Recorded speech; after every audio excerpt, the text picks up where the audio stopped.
أعوذ بالله من الشيطان الرجيم بسم الله الرحمن الرحيم الحمد لله رب العالمين وبه نستعين وهو المعين وصلى الله على محمد وأهل بيته الطيبين الطاهرين اللهم صل على محمد وآل محمد. Bienvenue à tout le monde pour cette première session de l'atelier de réflexion coranique. Hier, nous avions eu une session intéressante comme préliminaire, comme introduction. Et aujourd'hui, ce soir, sans tarder, on va aborder la lecture, l'étude, la brève étude du verset 9 de la sourate 59. Donc, pour le premier point, la première partie de notre programme de ce soir et le partage des réflexions, nous allons accueillir Karim Hassan Ali. Donc, il peut enclencher son micro. Normalement, il a cette autorisation. Et le temps. Alaykoum salam wa rahmatullah. Tu vas bien? Ça va et toi? Alhamdulillah, bien, merci. Alors, je vais lire le verset en arabe et ensuite je te laisse la parole. Est-ce que tu souhaites partager un visuel? Oui, je viens, c'est possible.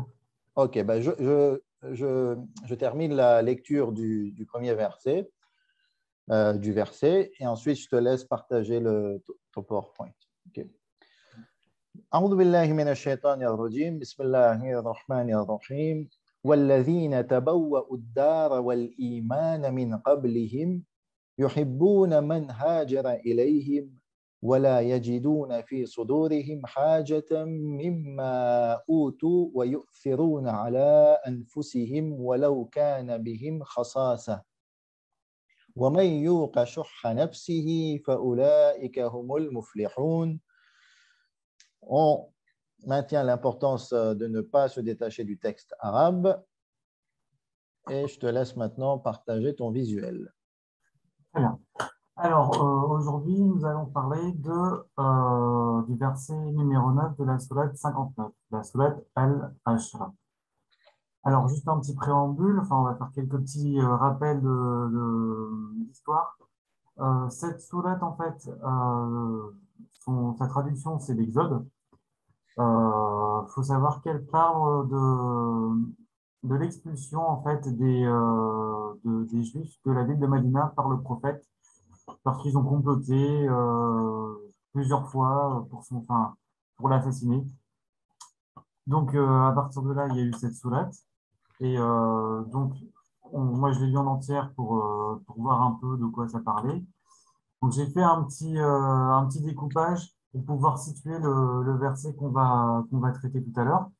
Donc la première partie, donc le soulage, j'ai divisé en plusieurs parties. Donc le premier verset, ça part de la glorification d'Allah subhanahu wa ta'ala. La deuxième partie, verset 2 à 10, donc ça qui contient notre sourate, traite de la guerre entre les musulmans et les juifs. La partie 3 du verset 12 à 17 des munafiques.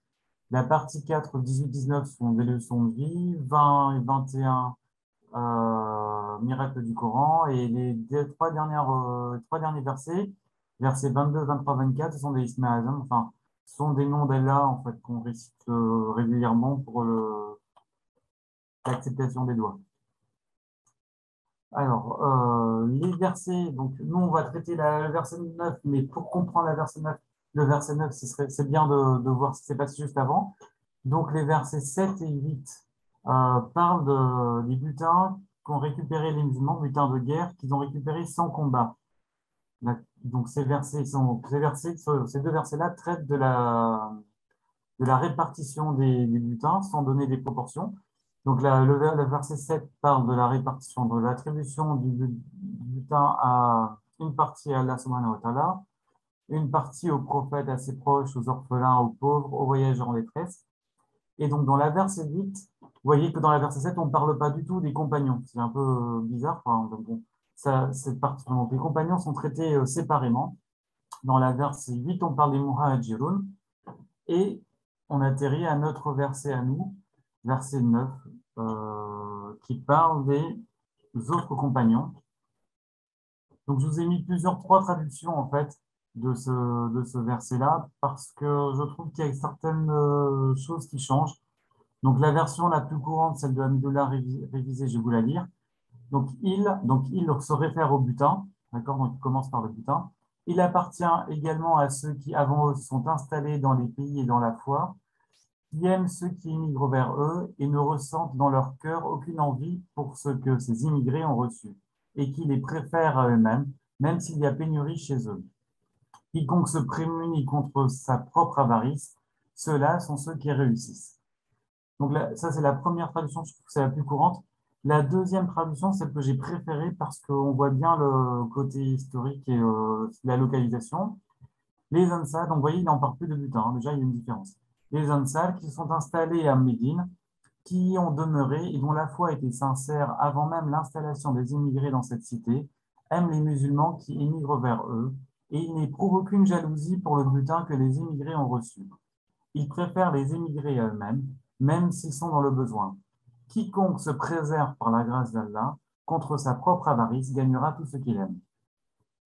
Et la troisième traduction que j'ai choisie, c'est celle de Blacher. Il y a un petit truc qui change par rapport à la deuxième traduction, vous allez voir. Ceux qui sont installés à Médine, donc on imagine bien que ce sont les Médinois, donc les Ansar, et en la foi, avant la venue des immigrés, aimeront ceux qui ont émigré vers eux. Ils ne trouveront en leur cœur nulle envie pour ce qui a été donné à ces immigrés. À eux-mêmes, ils les préféreront, même si pénurie existe chez eux. Ceux qui se préservent de la laderie, donc c'est le mot qui m'a un peu, je ne comprenais pas trop, de leur âme, ceux-là seront les bienheureux. Alors, dans les deux premières traductions, on voit avarice, et dans la dernière traduction, on voit ladri. Donc, ladri, je vais chercher quand même. Ladri, c'est un mélange d'avarice et d'envie, en fait. Ce sont ceux qui sont avares et envieux. Donc, il y a un petit changement, mais ça a un degré supplémentaire.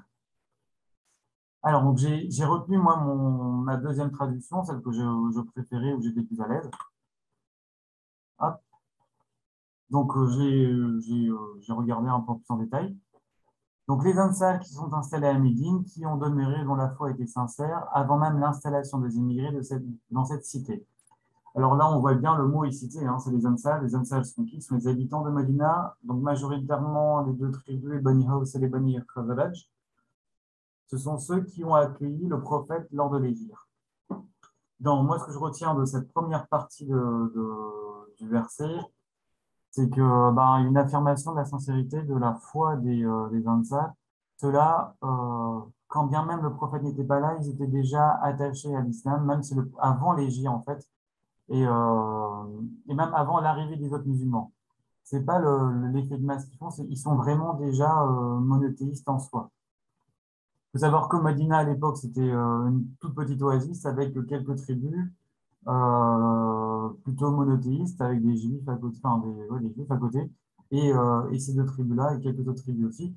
Et c'est une ville qui a accepté l'islam. D'ailleurs, on a l'impression que elle a été faite pour accepter l'islam dès le début. Contrairement à Makkah, qui était une ville polythéiste à l'arrivée du prophète. Je fais des bêtises, hein, mais bon. Alors, ensuite, la deuxième partie de ce verset. Alors, aiment les musulmans qui immigrent vers eux. Qui sont ces musulmans qui immigrent vers eux? Ce sont les muhajirun, les musulmans qui ont été chassés de Mecca et qui ont tout perdu. Alors, ces Ansar-là, ils ont cette faculté à aimer, ils ont vraiment cette fraternité, ils aiment vraiment les gens, leurs frères en leur religion, en fait. C'est vraiment sans limite. D'ailleurs, là, on repart du butin, d'accord? Donc, les muhajirun, eux, ont reçu un butin. Il semblerait que les Ansar n'en aient pas reçu. Ou alors, moi, j'avais entendu sur Majlis qui disait que les Ansar, en fait, avaient reçu une partie du butin, mais qu'ils avaient refusé, ils avaient donné leur partie aux muhajirun aussi. Donc, bon, j'ai plusieurs versions là-dessus, je ne sais pas trop, j'ai pas trop tranché, en fait. Donc là, sur mes traductions, je suis resté à ça. Vraiment, ils n'ont pas du tout eu de mauvais ressenti ou de jalousie. C'est une bonne chose. Et ensuite, la dernière partie de la phrase, ils préfèrent les émigrer à eux-mêmes, même s'ils sont dans le besoin. Donc, dans les Ansar, pourrait penser qu'ils sont tous très riches, puisque ce sont quelques tribus de Medina, mais il y a des gens qui sont en besoin et tout le monde a participé, tout le monde a donné, tout le monde a bien accueilli les muhajirin. Et Et donc, j'avais lu aussi, enfin, sur d'autres passages, que les Ansar, en fait, avaient tout donné, vraiment tout, leur maison, tout ce qu'ils avaient. Et donc, ils étaient très altruistes, et peu importe le statut social, et voilà, ils ont vraiment été fraternels. Alors là, on atteint la dernière maxime, ce qui est, enfin, pas vraiment moral, mais vraiment conseil. Quiconque se préserve par la grâce d'Allah subhanahu wa ta'ala contre sa propre avarice gagnera tout ce qu'il aime. Alors, l'avarice, il y a plusieurs sortes d'avarice, il y a plusieurs degrés. D'abord, il y a celui qui refuse de dépenser. On pense tous à Molière, l'avare, celui qui veut rien, rien, rien, rien. Il y a celui enfin, surtout les biens matériels, il y a celui qui refuse de donner, mais vraiment rien du tout, vraiment à un niveau au-dessus, même la connaissance, le temps, rien, rien, il ne veut rien donner du tout. Il y a celui qui ne veut rien donner et qui est envieux en plus. Donc, c'est ça. Parce que je reviens sur le verset en arabe, je m'attendais à avoir bakhil comme avare, mais pas du tout ici le mot avare et c'est shuha. Et il me semble que shuha, en fait, c'est un degré au-dessus. C'est vraiment un petit peu plus que bakhil encore. Hop, je reviens à mon truc. Voilà. C'est vraiment un niveau un peu au-dessus. Alors ici, Allah subhanahu wa ta'ala nous demande en fait vraiment de se préserver et ce fait de se préserver de ce défaut en fait nous permet en fait de gagner tout ce qu'on veut, donc d'avoir la félicité, d'avoir vraiment le bonheur en fait.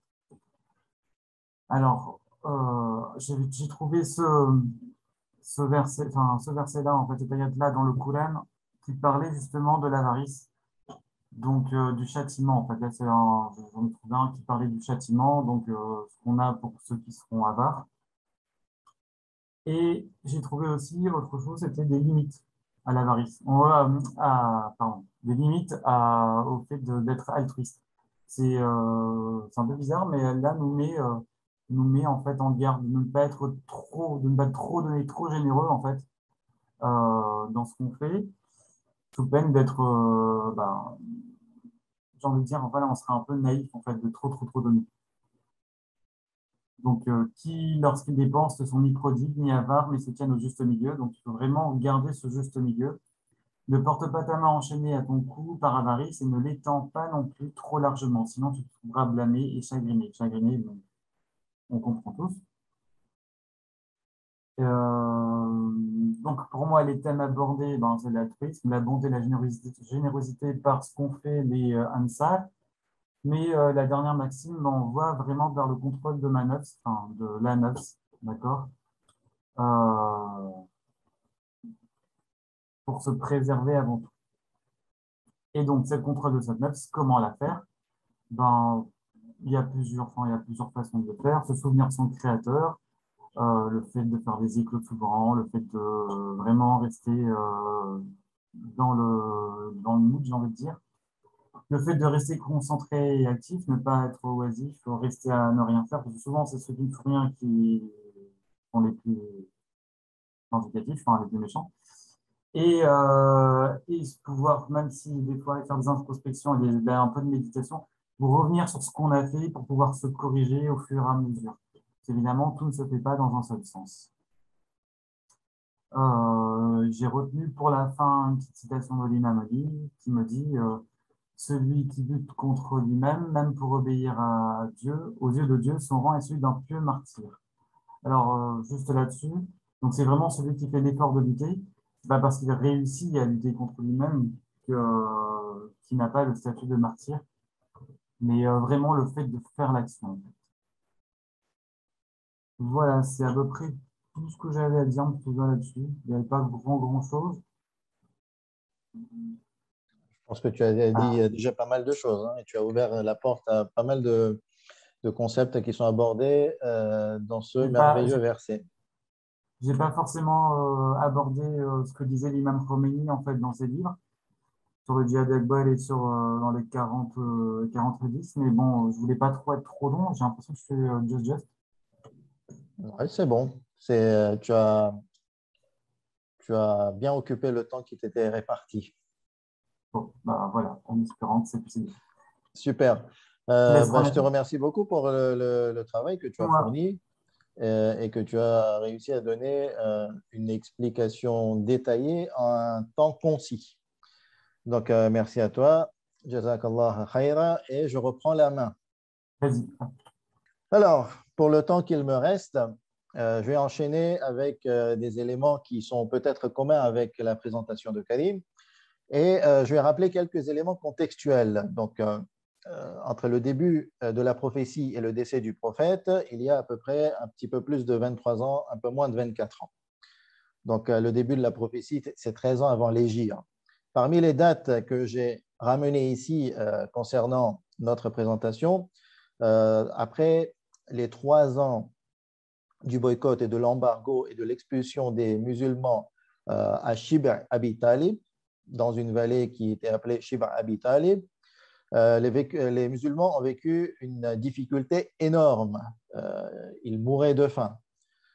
Et à la fin de ces 3 ans, il y a eu le décès de l'épouse du prophète, Khadija bint Khuwaylid, et du père de l'imam Ali alayhi salam, ou de l'oncle du prophète, Abu Talib.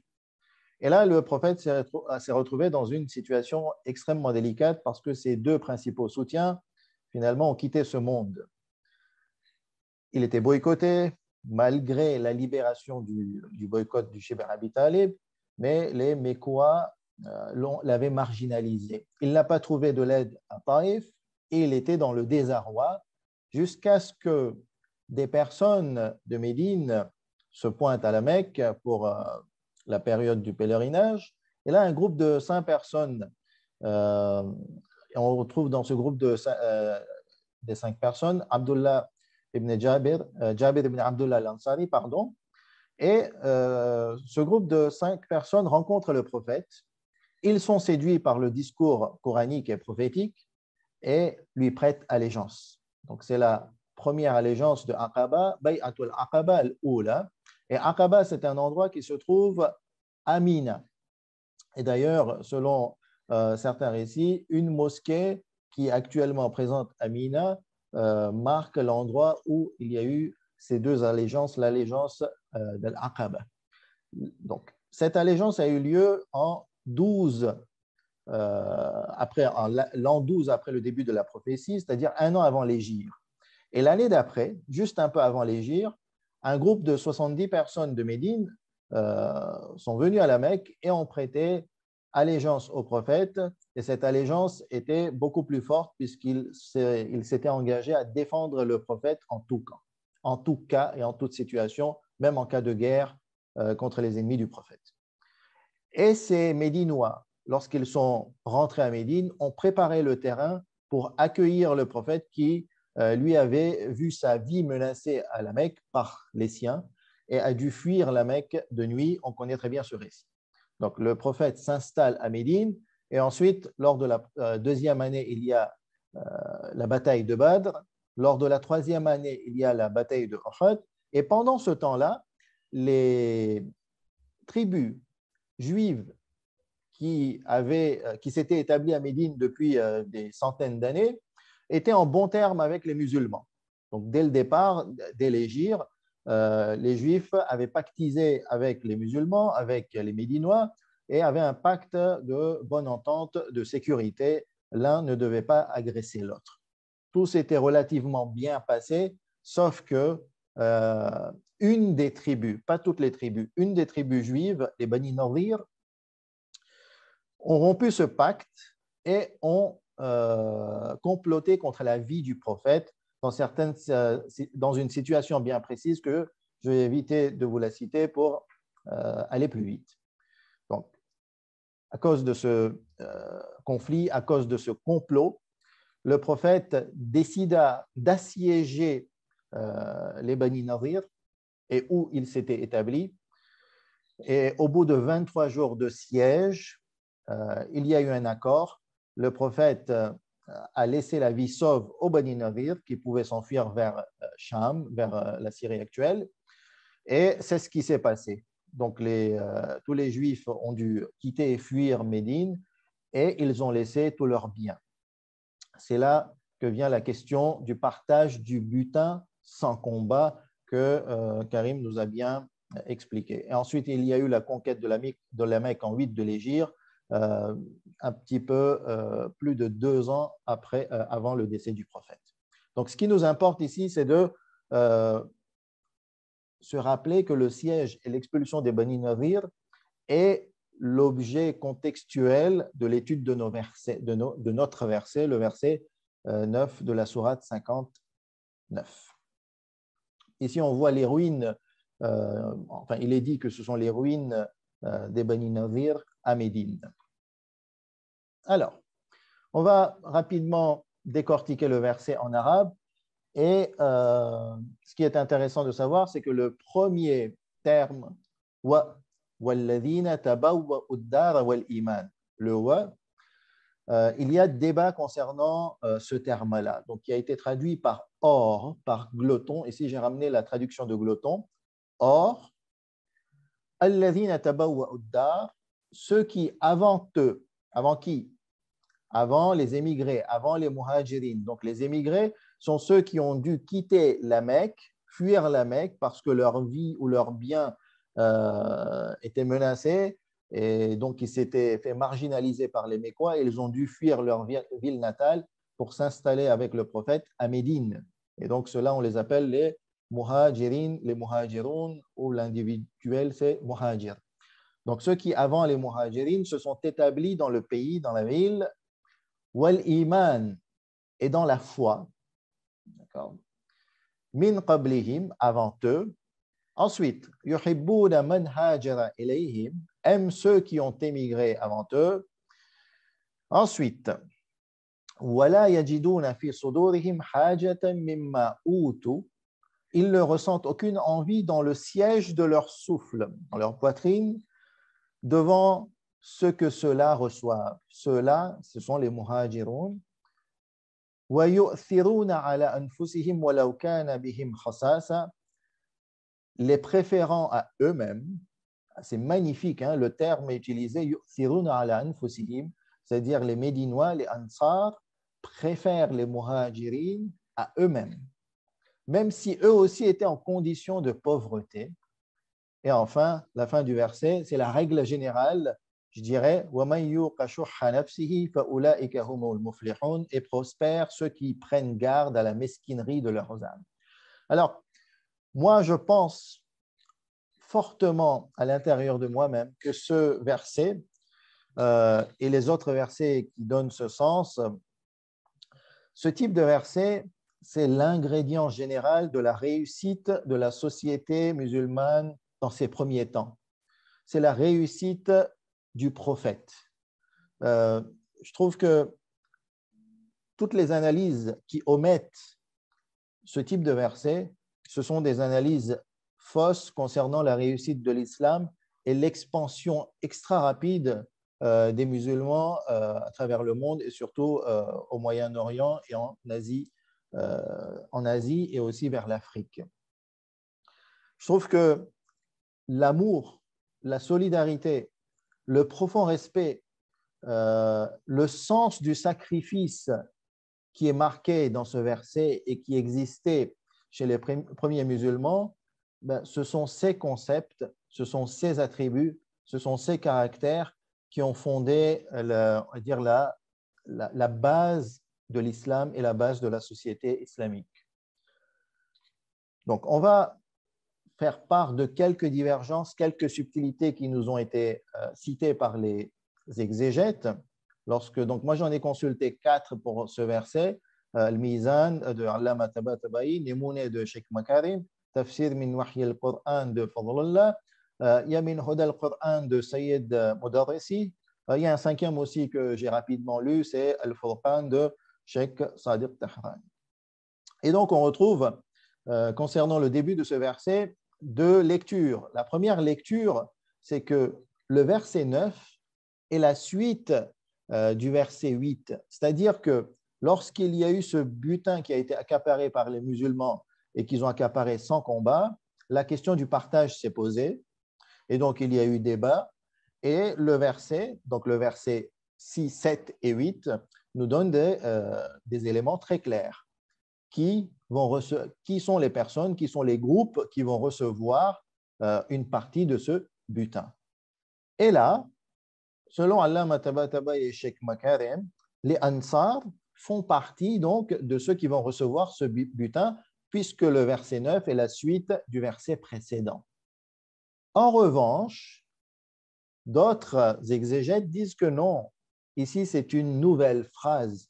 Et d'ailleurs, Karim a fait des allusions claires, et on l'a vu aussi dans les traductions qu'il nous a exposées, que les traductions aussi nous font part de cette divergence. Certains considèrent le verset 9, l'objet de notre étude, comme la suite du verset précédent, alors que d'autres partent dès le départ dans une nouvelle phrase, c'est-à-dire que ce verset n'a pas un lien direct avec le verset précédent, même s'il fait partie du même environnement contextuel. Donc, c'est important parce que finalement, l'amour des Ansar pour les Muhajirin, leur sens de sacrifice, finalement, n'est pas lié au fait qu'ils ont reçu ou qu'ils devaient recevoir le butin. Alors, il y a Karim qui a posé une question concernant un récit ou une narration dans le partage du butin. Effectivement, il y a une narration de Ibn Abbas, il me semble, qui dit que lors du partage, il y a eu débat, discussion entre les musulmans. Certains ont proposé leurs avis au prophète. Et là, le prophète a donné le choix aux Ansar, aux Médinois. Il leur a dit, vous avez le choix. Premier choix, soit je vous donne une partie du butin et vous continuez à accueillir et à partager vos biens avec les Muhajirin dans vos maisons. Ou bien, je ne vous donne pas une partie du butin, et je vais donner donc cette partie, ou plutôt la partie que je vais vous donner, que je devais vous donner intégralement, je vais donner aux pauvres parmi les émigrés ou aux émigrés pauvres. Et là, les Ansar, ils ont répondu, le prophète, non, nous ne voulons ni une partie du butin, et nous allons continuer à accueillir les émigrés, les muhajirin, et partager nos biens chez nous sans aucun problème. Et c'était là une preuve de fidélité, de loyauté, une preuve d'amour des Ansar pour le prophète et pour les émigrés. Il y a aussi dans le récit de Ibn Abbas un détail qui dit que 3 pauvres parmi les Ansar avaient reçu une petite partie du butin, mais ces 3 pauvres, finalement, c'est négligent par rapport à toute la communauté des Médinois. Deuxième point du verset, deuxième élément du verset, alladhina tabawwa'u ad-dar. Donc, il y a aussi une petite subtilité, peut-être elle n'a pas toute son importance, sont traduits où on comprend par les Médinois qui se sont établis à Médine ou qui ont bâti la ville de Médine. La nuance, elle est claire, la différence, elle est claire, même s'il n'y a pas de conséquences dans la compréhension de ce verset. Alladhina tabawwa'u ad-dar wal iman. D'accord. Et là, qu'est-ce que ça veut dire? Encore une fois, des nuances, des compréhensions différentes. Donc, alladhina tabawwa'u al-iman, c'est ceux qui ont construit une foi solide qui les protège. D'accord? Comme une maison, comme une ville, ils ont construit et établi une foi extrêmement solide avec des fondations très fortes, et cette foi les protège, ou bien ils ont bâti une société propice à la prospérité de la foi et qui protège les croyants, et cela avant même l'arrivée des émigrés, et Karim l'a mentionné, donc je ne vais pas m'attarder sur ce point-là. Et enfin, il y a aussi une divergence sur min qablihim, puisque la question se pose, si on suppose que les Ansar ont établi une foi solide avant les émigrés, pourtant ils ont cru quand même après les émigrés. Ils sont venus après les Mécois, en tout cas la base des Mécois qui avaient cru au message prophétique. Et donc ici, finalement, certains disent que le min qablihim, il faut le traduire comme l'a traduit Gloton, c'est-à-dire qu'il est lié à alladhina tabawwa'u ad-dar, c'est-à-dire ceux qui se sont établis dans la ville avant les Muhajirin, alors que d'autres disent il faut aussi considérer que les Médinois ont bâti une foi solide donc plus solides finalement que les Mécois, ou plutôt ont établi une société de foi avant la venue des Muhajirin. Donc, vous voyez qu'il y a toujours quelques divergences, différences, des nuances concernant les éléments de ce verset. J'aimerais m'attarder maintenant sur l'expression « yuhibbuna man hajara ilayhim » ils aiment ceux qui ont émigré vers eux, pour dire que vous avez le terme « hub » yuhibbun, qui est traduit par « amour hein, », ils aiment. Et la notion d'amour, malheureusement, selon Sayyid Modarressi, et je suis d'accord avec ce constat, malheureusement est très peu présente dans le discours religieux, dans les orientations religieuses, dans l'établissement même d'une communauté ou d'une société religieuse et islamique. C'est comme si l'amour et évoquer l'amour était tabou. C'est vrai que nous vivons dans une société occidentalisée, occidentale où la notion d'amour est très matérialisée et sexualisée, mais il faut s'extraire, on va dire, de ce type de concept et aller voir plus large. Et moi, je dirais que la notion d'amour, finalement, c'est ce qu'il y a de plus précieux chez l'être humain après son existence. Et ce serait peut-être la notion, la chose la plus importante pour l'humanité après son existence. Sans amour, finalement, qu'est-ce qu'il y aurait? Si une personne ne s'aime pas soi-même, si une communauté ne s'aime pas soi-même, elle s'anéantirait. Okay? Donc, c'est notre amour pour soi-même qui fait que nous perpétuons de génération en génération et nous continuons à vivre et nous léguons le patrimoine aux générations futures. Sans amour, on ne connaîtrait pas Allah subhanahu wa ta'ala. Et sans l'amour d'Allah, il n'y aurait rien.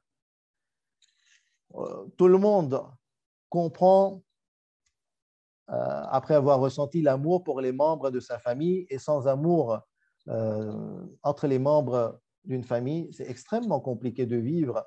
C'est pour ça que l'islam a mis énormément l'accent concernant les relations entre la famille, entre les membres de la famille, et le fait de partager cet amour, que ce soit à la famille, à une communauté plus grande, à une communauté religieuse, à sa société, à l'humanité. Et voilà, quoi. Je pense que c'est le concept qui doit régir ce monde. Maintenant, on me dira, oui, mais bon, l'amour, si c'est ce concept qui régit le monde, finalement, tu nous parles d'utopie et c'est irréel. Et je dirais que c'est vrai, si on y va à l'extrême de l'amour, ce serait utopique. Finalement, ce ne serait pas possible d'appliquer cet amour dans toutes les dimensions de façon illimitée dans la vie. Mais je dirais, mais et pourquoi pas vivre dans cette utopie? En tout cas, pourquoi pas penser cette utopie? Et si on n'arrive pas à aller vers cette, on va dire, vers ces extrémités illimitées de l'amour, hein, avec cet antagonisme, ben, prenons-le comme principe de vie et comme principe de la religion. Il y a un hadith qui est formidable et ce hadith nous vient des sources primaires dans Kitab al-Mahasin de Ahmad ibn Muhammad al-Barqi. Ahmad ibn Muhammad ibn Khalid al-Barqi, qui est un livre du IIIe siècle avant Al-Kafi, où le sixième imam alayhi salam, finalement fait une rencontre à Mina lors du pèlerinage. Et le narrateur s'appelle Ziyad. Et dans cette narration, il y a une phrase qui est extraordinaire où il dit « وَهَلِ الدِّينُ إِلَّا الْحُبِّ » La religion n'est-elle autre chose que l'amour? Et ensuite, il continue « أَلَا تَرَى إِلَى قَوْلِ اللَّهِ إِن كُنْتُمْ تُحِبُّونَ اللَّهَ فَاتَّبِعُونِي يُحْبِبْكُمُ اللَّهِ » Donc, le sixième imam, alayhi salam, continue c'est pas le sixième imam, je viens de me rendre compte, c'est le cinquième imam, Abu Ja'far alayhi salam. Le cinquième imam continue avec des versets qui nous parlent de l'amour. In kuntum tuhibbun Allah. Et ce verset, on l'a étudié les années précédentes. Si vous aimez Allah subhanahu wa ta'ala, alors suivez-moi, suivez le prophète. Allah vous aimera et vous pardonnera vos péchés. Et l'imam continue, وَلَا تَرَى قَوْلَ اللَّهِ لِمُحَمَّدٍ صلى الله عليه وسلم حَبَّبَ إِلَيْكُمُ الْإِيمَانِ. Ne vous rappelez-vous pas, n'avez-vous pas entendu, n'avez-vous pas vu la parole de Dieu à son prophète, حَبَّبَ إِلَيْكُمُ الْإِيمَانِ. Il vous a fait aimer la foi et la croyance et vous l'a embelli dans vos cœurs. وَقَالَ يُحِبُّونَ مَنْ هَاجَرَ إِلَيْكُمْ. Et il cite ce verset, يُحِبُّونَ مَنْ هَاجَرَ إليهم. Et ensuite il termine, فقال الدين هو الحب. La religion, c'est l'amour. والحب هو الدين. Et l'amour, c'est la religion. Et à partir de là, celui qui met comme principe de vie l'amour, selon ce récit, selon cette narration, finalement, est dans la bonne direction religieuse. En revanche, celui dont le principe est la haine et l'aversion et l'hostilité pour les gens, à lui de se poser les questions concernant les enseignements qui nous ont été cités par l'imam Abi Ja'far al-Muhammad, Muhammad al-Baqir alayhi salam, le cinquième imam, et qui nous dit que voilà, l'amour, c'est la base de la religion. L'amour, c'est la religion. Je continue avec un dernier récit. Et ce récit, il nous parle de la solidarité extrême, comment se manifeste et comment doit se manifester l'amour dans la vie entre les musulmans. Je vois que j'ai dépassé mon chronomètre, mais puisque j'ai pris beaucoup de temps à préparer à dégoter, à trouver ce hadith qui est magnifique, je vais vous le lire rapidement et ensuite on va terminer cette session. Donc le riwayat, le hadith, est relaté dans Al-Kafi, d'accord, source de première génération, début du IVe siècle de l'Hégire 329. Il est relaté par le sixième imam. La chaîne de transmission est une bonne chaîne de transmission et est considérée un hadith sahih selon les savants, ou beaucoup de savants. Haqqul muslim ala al-muslim. D'accord? Ce n'est pas haqqul shi'a ala shi'a. Ce n'est pas le droit d'un chiite sur un chiite, c'est le droit du musulman sur le musulman. Allah yashba'a wa yajura akhu, ne se rassasie pas alors que son frère a faim. Wala yarwa wa ya'tashu akhu, wala yaktasi wa ya'ra akhu. N'étanche pas sa soif alors que son frère a soif. Ne s'habille pas, il ne met pas les vêtements alors que son frère n'a pas de vêtements. Fama a'zamu haqq al-muslim ala akhihi al-muslim. L'imam continue et dit: ô combien ils sont importants et grands les droits des musulmans sur les musulmans, ou le droit du musulman sur le musulman. Wa qal ahibba li akhika al-muslim ma tuhibbu li nafsik. Le musulman aime pour son frère ce qu'il aime pour lui-même. Et lorsqu'il a besoin de quelque chose, il demande à son frère de l'aider. Et lorsque l'autre a besoin de quelque chose, il aide ce dernier qui est dans ce cas. Il n'est pas un poids sur l'autre de telle façon qu'il l'embête et l'importune. Il est un soutien pour son frère. Il le protège en cas d'absence. Il défend ses intérêts. Okay? Il ne le nuit pas. Il lui rend visite lorsque ce dernier est présent. Il l'honore. Innahu minka, des termes extrêmement forts. Lorsque je suis tombé sur ce récit, je me dis, mince, on est à des années-lumière de ce qu'on nous a donné comme enseignement de la part des imams. Je me dis, en fait, nuit et jour, on pense à nos imams et on fait preuve d'allégeance, on fait leur ziyara, on les cite très souvent, mais au niveau de leur enseignement, je pense qu'on en est loin collectivement, individuellement, et que lorsqu'on prend ce riwayat, ce récit, cette narration, ces préceptes, ces enseignements, il y a énormément de chemin à parcourir. Innahu minka wa anta minhu, il est de toi et tu es de lui. S'il est mécontent de toi, ne l'abandonne pas jusqu'à ce qu'il te pardonne. S'il obtient des bienfaits, sois content pour lui et loue Allah pour lui et pour toi-même. Mais s'il rencontre des épreuves, aide-le, soutiens-le à s'en sortir, respecte-le dans la parole. Ici, j'ai rephrasé rapidement, puisque si on y va sur chaque mot de cette narration, on y passerait pas mal de temps. Respecte-le dans la parole, ne le soupçonne pas, sinon ta foi s'écroulera. Un merveilleux hadith qui demande d'être étudié et, comme je vous l'ai dit, c'est un hadith d'une source primaire qui ne nous vient pas d'une source tardive et donc à prendre en considération et à ne pas l'oublier dans l'étude de l'islam. Enfin, je termine par cette règle générale puisqu'on se dit comment parvenir à établir cet amour entre les gens, à se libérer finalement. La règle générale citée par le verset 59.9 وَمَنْ يُوقَ شُحَّ نَفْسِهِ فَأُولَٰئِكَ هُمُ الْمُفْلِحُونَ.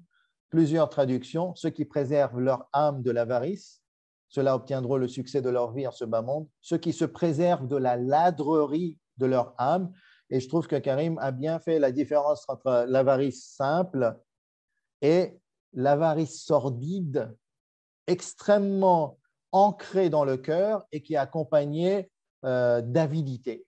Et d'ailleurs, shuh, c'est ce qui est dit dans les exégèses, et même le livre proposé au niveau de l'explication des sens des mots coraniques par Leila Sourani, on y trouve le même sens. Si shuh, c'est vraiment l'avarice sordide qui est accompagnée d'envie et d'avidité. Quiconque se garde de sa propre avidité, le voilà alors celui qui réussit, et quiconque est débarrassé de la convoitise de sa propre âme, ce sont ceux-là qui prospéreront. Et glotton, j'ai vraiment aimé l'expression de glotton, et prospèrent ceux qui prennent garde à la mesquinerie de leur âme. C'est magnifique. Mais voilà, le discours, c'est bien beau, c'est joli. À nous d'aller vers les actions petit à petit, qu'Allah subhanahu wa ta'ala nous donne l'occasion de faire des efforts pour nous libérer à n'importe quel degré de l'avarice et de la peur qui est en nous, dans nos cœurs, afin d'aller vers l'amour et d'aimer finalement, d'aimer. Wa sallallahu ala Muhammad wa ali Muhammad. Concernant la réflexion de demain, donc c'est pour lundi 4 avril, nous avons les versets suivants et l'intervenante sera Céline Raja-Hussein avec 5 versets, 5.39, 6.48, 6.54, 7.35, 42, 40. Inch'Allah, on vous partagera ces versets ce soir dans le groupe WhatsApp. Wassalamu alaikum wa rahmatullahi wa barakatuh.